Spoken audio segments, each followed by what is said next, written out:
या शुक्रवारी सुबोध भावे यांचा संगीत मान अपमान हा सिनेमा रिलीज झालाय। संगीत मान अपमान या अजरामर नाटकावर हा सिनेमा बनलाय। जेव्हापासून या सिनेमाची अनाउन्समेंट झाली तेव्हापासून सिनेरसिक या सिनेमाची वाट बघत होते। सिनेमाला क्रिटिक्सकडून मिक्स टू पॉझिटिव्ह रिव्ह्यू मिळालेत। काही लोकांची निराशा झाली तर काही लोकांना सिनेमा प्रचंड आवडलाय। या चित्रपटाच्या कमाईचे आकडे समोर आले आहेत। 10 जानेवारीला म्हणजे शुक्रवारी हा सिनेमा रिलीज झाला। पहिल्या दिवशी वर्किंग डे होता, त्यामुळे चित्रपटाची कमाई लिमिटेड राहिली होती। पहिल्या दिवशी चित्रपटाने 20 लाख रुपये कमावले होते। चित्रपटाला जे वलय प्राप्त झाले होते त्या मानाने ही कमाई कमीच म्हणावी लागेल। बाकी चित्रपटांशी तुलना केली तर ही कमाई कमी आहे।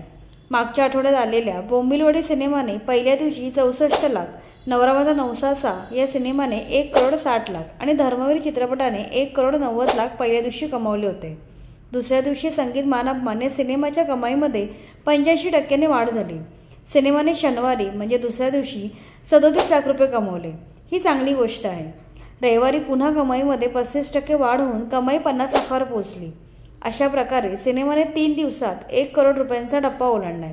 एकदम प्रिसाईज बोलायचे तर सिनेमाने 3 दिवसात 1 करोड 7 लाख रुपये कमावले आहेत। सिनेमाच्या कमाईचा हा चढता आलेख असाच राहिला तर सिनेमा येणाऱ्या दिवसांमध्ये जबरदस्त कमाई करू शकतो। पुढे येणाऱ्या दिवसात सिनेमा कसा कमाई करतो हे पाहणे इंटरेस्टिंग ठरणार आहे।